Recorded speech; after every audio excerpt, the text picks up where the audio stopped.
Hey guys, it's Amy at Zoe Beck, and I'm going to do my weekly reading update for September 5th, 2021. So it is Labor Day weekend here, and so I do have that off. I do also have Monday off, but I took the rest of the week off as well, so I'll be having vacation all this week. I'm not doing a whole lot, so I'm not going to do any vlogs or anything, I don't think, unless I'm going on one day on this week to go with my parents to probably Newport, to the coast, so I might vlog that day. We'll see, but I'm not planning to really do that. But I'm glad to be taking a week off. I haven't had a whole lot of time off this year. It's just, it hasn't worked out. I have most of my vacation planned in the end of the year because I kept waiting. I was contingency plans for things, and so, but I gotta burn some time off before the end of the year. So I'm taking this week off. My boss left last week, so that was hard. I really liked my boss, and we'll miss him as I'm being there because he's moving out of state. And then I'm getting another one this week, so I won't meet him until a week after he started. But whatever. Oh well, these things were already planned anyway. So then I think that's kind of it. This last week was just crazy. It's been a long August was just a long month, and so and then I was this last week I was getting ready for my vacation because, again, I have to set as much up ahead of time because I know what it'll look like when I get back. So I do all the stuff I can, and then I'm not looking forward to the 13th when I go back to work. Let's just say I already told the guy who's covering for me on scheduling. I'm not looking forward to that. Anyway, so I'm hoping to just have a nice staycation. My mom is going to come up maybe one day, and we're going to maybe get some quotes on some things for the house or the duplex. My brother and I own a duplex together, so everything we do, we kind of do at the same time and just get it done. But I need my mom's motivation to make me go get stuff done. I really want new windows on the house because they're original, and they are not nice, and I'd really like to do it before the winter, but we'll see. I at least want to get a pricing on that and maybe some other things. It's really messed with a staycation. I had this whole list of things I want to do around the house. I haven't done anything yet. It's going to be one of those kind of vacations where I don't think I'm going to do as much as I'd like. I'd like to do a lot of reading though. So that is what I'm hopefully going to do. Anyway, so speaking of reading, let's just dive right in. So let's talk about the books I read this last week, the books I'm in the middle of, and what I think I'm going to read in the week to come. So I think I started this last weekend was The Martian by Andy Weir, or maybe at the end of last week. It was free on Audible up until September 3rd, so I wanted to get it done before, even though probably because of how long it was, I could have waited till the 1st to start for Space Opera September, but I didn't. I decided to go ahead and start it, and I'm so glad I did. It was so much fun. It was really light, and again, I've read this before, so I got to listen to the audio again, as I said, by Will Wheaton, which was really well done. I really enjoyed it. It was funny. Like, I forgot how funny Mark Watney is and how his reactions to things, and then all the people that also in this from NASA and from the crew that Mark Watney was on. So he again was on a mission to Mars with several other people, and a storm comes and they have to abort, and he is left behind, and they think he's dead, so that's why they left without him. And turns out he wasn't alive, he wasn't dead, so he has to survive on Mars for a really long time before NASA could come and rescue him, and it's all about his struggles. And I really do like this. I do want to rewatch the movie. I haven't watched that in a really long time because I read this book just, I think, right before the movie came out, because I wanted to because I'd heard about it and I wanted to read it first, so I read it and then watched the movie, and I own the movie, so I should really watch it. I have time this week, really. We'll see how it goes. But anyway, this was a really fun read. I listened to it at work because right now with our COVID restrictions at work, my office door has to be closed if I want to take my mask off, so I get to listen to audiobooks now because my coworker can't just talk to me all the time through the open door. We have to actually have masks on and her open the door before she has to talk, so I get a lot more time to myself. Anyway, so I've enjoyed doing a lot more audiobooks, so that's pretty much where my reading has come from in the last week or so. Week or two, actually 2. So anyway, I got that done, so I'm really glad. That reread was really, really fun. Another reread I finished was Archangels Viper by Nalini Singh. This is book 10 in the Guild Hunter series. Again, you guys know this is one of my favorite series to reread. This one in the Shy Changeling series. I just pick books up randomly. And so the new book for this series is coming out in October. Of course, I'm super excited. But I usually pick up a book or two before the next one comes out. So I just picked up 10 on random. Because I think we're up to 15 or 16. I don't even know anymore. Maybe we're only 14, 15. I don't remember. Anyway, the point is that I just reread this one. And this was fun. It follows two of my favorite characters that you've seen snippets of them through the books before this. So yeah, definitely don't start at this book.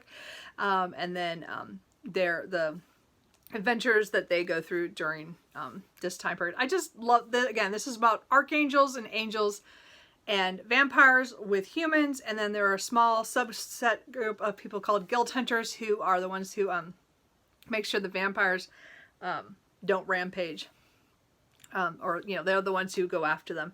And so it's just big world building, huge political machinations for the world because the archangels are in charge, but there's this weird whole thing going on. I love these books. Anyway, it's hard to explain, but they're paranormal romance, urban fantasy.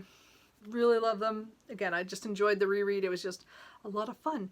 So I will probably read one more of these before the new book comes out because I want to read the book that comes right before the next book. So I'm sure I'm going to pick that up in the next couple weeks. Just letting you know.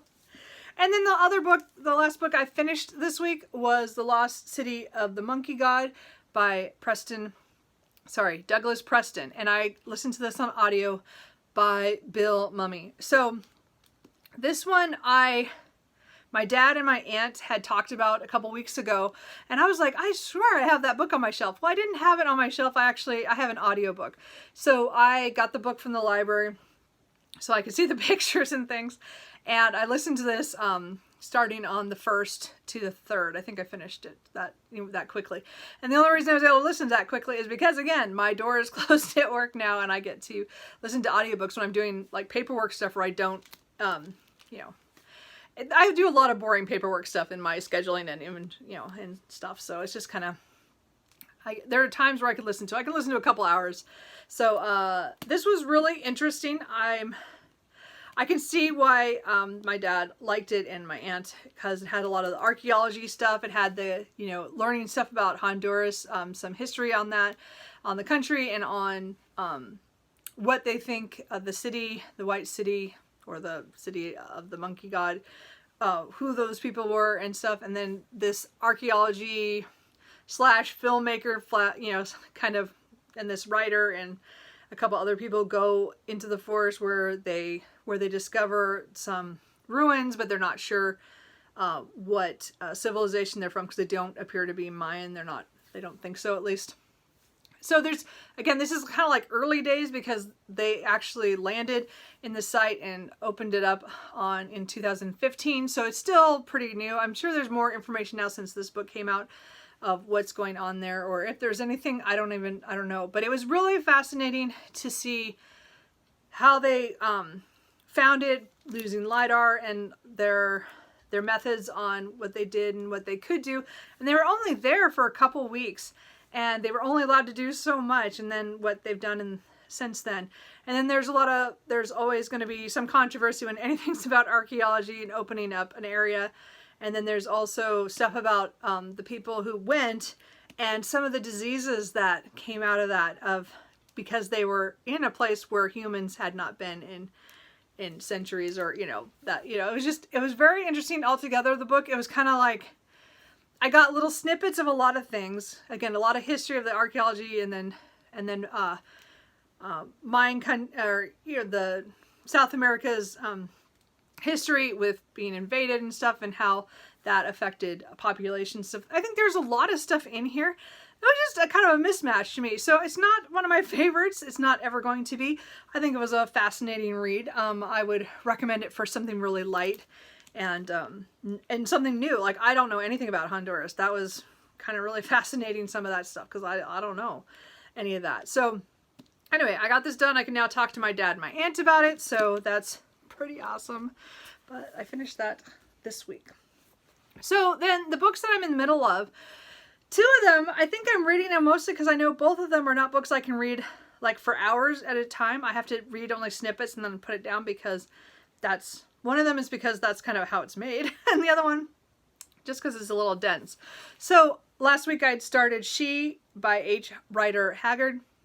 So this is the author of King Solomon's Mines, but I hadn't read that one yet. But this is the one I want to read because some of its characters are in the Strange Case of the Alchemist's Daughter by Theodora Goss. And I was trying to figure out who those characters were from, and luckily Tia and All the Books was able to tell me, and I was excited. So I bought this back in May for my birthday, and I haven't got to it yet. So I wanted to pick it up because it's definitely one I wanted to read. So anyway, so now I'm about 225 pages in.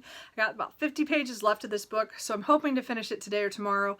But I can only read so much of it at a time. I mean, I'm usually reading it in like 30 to 50 page blocks. I can't do much more than that in a day. It's super dense. Like, if you look, it's like mostly there's not a whole lot of dialogue because again, we're following I can't remember what his first name is. It went right out of my head. But his last name's Holly. And he has, he's telling the story of this adventure. And he, so it's not journal entry. It's his story. So, but it's all from his point of view. So we only get really him. So he, when he was just graduating from university and he was going to become a professor, his friend wills him to be the guardian of his 5-year-old son, and then he gives him this kind of fantastical story about things that happened to him and to his family.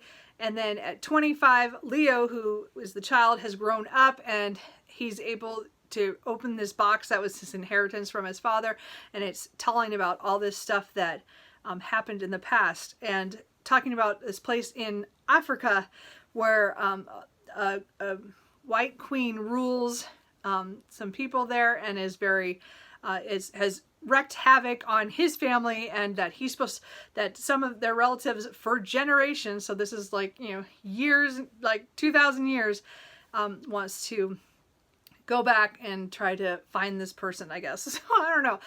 Sounds really crazy in that way if I try to explain that. But anyway, they go on this adventure to find these people and this queen, and that it's just the adventure from there. And it really is like, there's an adventure in here. I know it looks kind of dense, as I said, but again, it is a Victorian novel. It was written in 1887 or published then. And it is really interesting. Just some of the things in here. So again, again, you have to think of the mentality at that time. I think there is going to be some problematic, I think, descriptions of some of the people, but he's also very, very good about them as well. He's not, I don't know how to explain it. It's not as bad as some stuff I've read from that time period, talking about people from other countries, and other races. I think he does a better job of that, but I still think you still have to go, yeah, okay, that was not good, dude. But again, I think it's not as bad as it could have been. I mean, it's still bad, but not bad. I don't know how to explain that, but it's easier to understand that, but it's still, I don't know. I think it's just descriptions are weird. I think that's what I'm going to go with. But we're following them as they journey there, and things that go wrong, and people that they meet, and things that go wrong. And so we're gearing up to, now they've met She, who must be obeyed. Her name is Asha, and and she has her own backstory, some weird stuff going on there, and she has powers of her own, and it's just going really weird. And it's really interesting because, again, I read the series with the Athena Club by Theodora Goss, and so there's things that happened in there that now I'm connecting to. I go, oh, okay, I see that. But again, it's written in here. It's still so different. Like, again, as I said, Theodora Goss, again, used a lot of different Victorian books and changed it to make it work for her novels. And I think it does it really well. And it's really been interesting to read the source material for all the stories, because this is the last one that I had to read. Everybody else I've read at least once. I might reread The Island of Dr. Moreau, but everything else I've read either this year or I'd read it previously and I remembered it. So it's just been really interesting. So I'm hoping to finish this up this week. And again, the next couple days, because I have 50 pages. So if I can get it done today, that'd be great.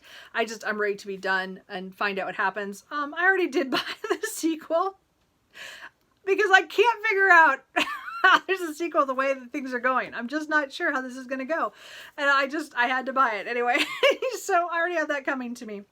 But anyway, so I've been only reading this about, 40 to 50, 30 to 50 pages a day. I can't seem to make much more than that, but I'm really hoping to finish it. And it's very interesting. As I said, I think it's a good one if you're looking for an adventure novel for Victober. So then the other book I'm reading that is also, I'm reading here and there, which again, I think is working because both of these I can't read straight, is the Hex Arcade Stories by Yoon Ha Lee. This is their, like, all the short stories and novellas that they have written in this world for the Machineries of Empire. Again, Nine Fox Gambit and Revenant Strategy are two of my favorite science fiction books ever. And this series is just great. And Revenant Gun was good. It's just, I like the first two books a lot better than the trilogy. The Machineries of Empire it's weird. It's just weird, but I really love it. Anyway, so some of these I'd read, like I just read, what was the one I read it earlier. I read Extracurricular Activities. I had bought an ebook of that before, but I've not read any of the other short stories or snippets, or she even has kind of a poem at one point. They, trans, I'm sorry. Yoon is trans. I'm sorry, I'm having trouble with my brain is just not, I start correctly and then I messed up, so I apologize. They have all different kinds of short stories, and then again a couple novellas. And again, I have not read the really big one at the back called Glass Canyon. So I think that was our canon. So that one I'm looking forward to. So I'm almost there. I still have a few shorter ones to read, so I'm just about halfway. I'm almost halfway. So I'm hoping to get this done the next couple days. As I said, I don't expect to finish, get a lot of it done every day. I've been reading snippets of it. Because again, I don't do short stories. I really don't enjoy short stories and novellas all that much unless, they're really standalone ones. These ones are great because they're following a lot of Jadao, which is one of the really odd, one of the best characters in that story, but you don't know a lot about him in Nine Fox Gambit, and you learn more in the other two books, but it's just like, there's so much stuff that they plotted in there had in there that you're just like, I don't know about him. And so to see Jadao in here has just been great. So that is one thing about these. They're mostly focused on him if you like him as a character.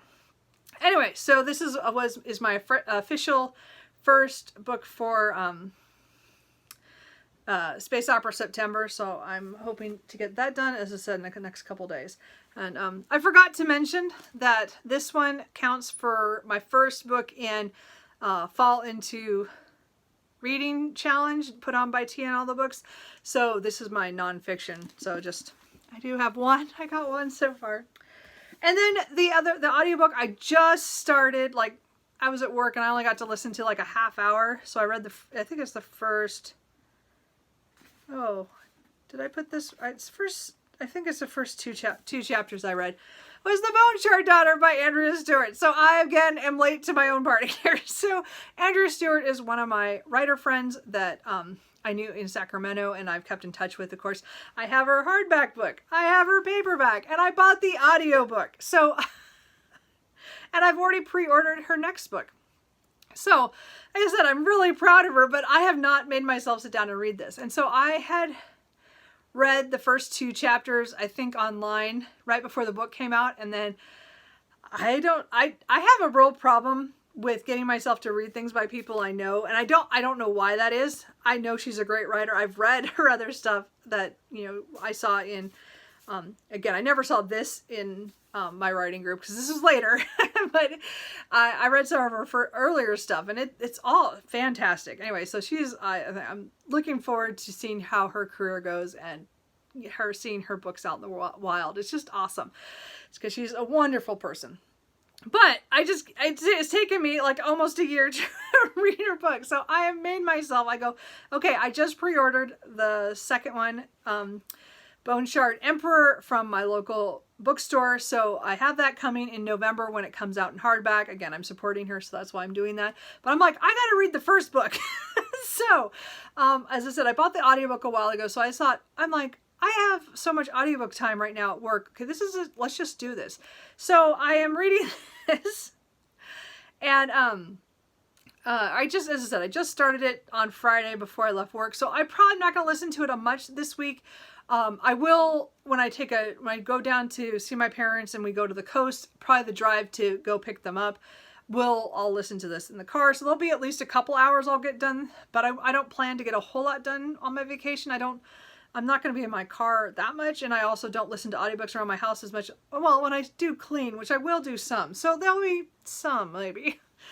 Anyway, so this is a fantasy where with island nations, and we're following Lynn, who is the emperor's daughter, and she has had contracted an illness, I think 5 years before, and lost all of her childhood memories. And so she is still fighting to figure out what happened before, and the emperor will not make her his heir because she does not remember things. And so her foster brother he's more in line to become the heir, but he's not been sanctioned or whatever either. So they're still kind of in competition, and she is trying to make decisions. She has to figure out how to use bone magic in order to prove that she is worthy to take over, because she feels that the empire is failing. Then we're also following Jarvis, who is a smuggler of some sort, and he has lost his wife to some kind of mysterious ship that was there. I'm not quite sure yet. It was, again, I only got to one more chapter. So, and then he meets a woman who has him go to try to rescue a child that is also might be going to go missing. I'm not quite sure on that. Again, I only read the first 2 chapters. That's all I got. And so I'm looking forward to this. I hear there's some really, really cute animal companion that we're going to meet. I've been waiting forever. And I put this off. And again, I'm sorry, Andrea. I've been wanting to read it since it came out. I just didn't. So we are going to do this, and as I said, I've heard really good things about it from people here on BookTube, which makes me so happy to hear them praise it. And I'm like, I need to read it so I can praise it. So anyway, that's my audiobook that, again, I'll probably start this week, and then it'll probably be not till I get back to work that I'll really finish it. But I'm hoping to at least make a little progress in that. So then the 2 books that I'm going to read this coming week, as I said, today I start my next read in the Kate Daniels series with Tia and all the books. We're reading Gunmetal Magic by Ilona Andrews. This is book 5.5. So there's this novel that's in, if you read the series, how you're supposed to read it kind of in order. We're doing that. Anyway, but, so it's like 326 pages, I think. So, anyway, we're going to read the novel that's not technically the Kate Daniels, because this is following Kate Daniels' best friend, Andrea. And I'm kind of interested to see how this goes, because the things that happened in her life up to this point, and things that happened just in the novella we just read of what happened right before this. So I'm really curious to see how this goes. So again, this is an urban fantasy following a world where it's the magic has come back to the world, so it wreaks havoc. So when the magic is up, no technology works, and then when the magic is down, then technology will work. And there are no more this is post-apocalyptic kind of Atlanta, and we're following usually we're following Kate, who is pretty much a warrior anyway. So she she knew Andrea from one of the orders at that time at the beginning, and then there's shifters, and there's vampires and master vampire controllers, and then there's gods and creatures and all things magic, and it's a really fascinating world when you get deeper and deeper into it. Again, the first book, Magic Bites, is not my favorite. It was really hard. That was just not as I think there was a lot of potential there, but it was their first book, and I think as soon as you get to the second book, it just picks up. And so again, this is 5.5, so we're gonna read this week, about 50 to 60 pages a day. So anyway, so that's what I'm going to start. I'm excited to start that today, but I might have to wait till after I read She, or read part of that before I do that. And then after I finish the Hex Arcade Stories, I want to start A Desolation Called Peace by Arcade Martin. This is the second book in the, I don't know how you say that word, what are they, it's the Empire name. It's like Texacolian or something. I don't remember how you say it. Anyway, and it's not on here. That's so weird. So I read a memory called Empire earlier this year and really enjoyed it. And so this was just about to come out. So I did get it at one time from the library, and I couldn't pick it up. It was not the right time. I think I got it in June or July when I had like way too many things going on. So I turned it back in and I said, okay, I'll get it for Space Opera September to finish it. So the first book follows an ambassador who goes to the main part of the empire for her small station, who's out kind of pretty far out, and things happen. She gets there because the ambassador before her has been murdered, and she finds out when she gets there, and then kind of the whole thing that happens from there. And it was such a ride. Like, I didn't know where that was going, and so I'm really curious to see from what happened in that book to this, because from what I understand, that was mostly in her point of view. Mahit, I think is her name. Mahit, something like that. This is more, I think this is multi-perspective. So I'm not sure how this is going to go. There are some really cool characters in that book that I think are going to be in here. One's going to be in here. I think she's going to be there. 3, whatever. What was it? Something grass? Seagrass. 3 seagrass. I think they're both in here. So we'll see what happens. I'm not sure. So anyway, it's almost 500 pages. But this is one of the ones I for sure want to read for Space Opera September, so I could finish this duology. So, and again, speaking of, well, actually, like all the books that I have that are on the go here, they're all series books. So Series September, sorry, I'm going to drop everything and hurt myself. Series September by Krista at Books and Jams and Sarah's Nightstand are going, all these will count in those because they're either starting a series or continuing a series. I think this is a continue because it's all the short stories that go with that series. I don't know. And then finishing a duology. So anyway, I am working on series, if you can tell, as well. So that is it. That's all I got. If I get to read more this week, that'd be great. I'm just not gonna, I don't know what I'm gonna pick up after that. I might pick up something smaller, lighter. I don't know. I have a lot of series books I can pick up. But those are the ones I'm planning to focus on this week. So what are you guys reading? Are you guys participating in any of these read-alongs? Way too many. At least I've started. It's the beginning of the month. And again, I'm excited for this week to be off. And again, I'm not going to do as much as I thought I was. I'm lazy, and I'm going to just take it easy and enjoy it. So anyway, I hope you guys if you're here in the US, have a good Labor Day. And I hope everything is going well for you. Let me know what you're reading, and I will talk to you guys later. Bye.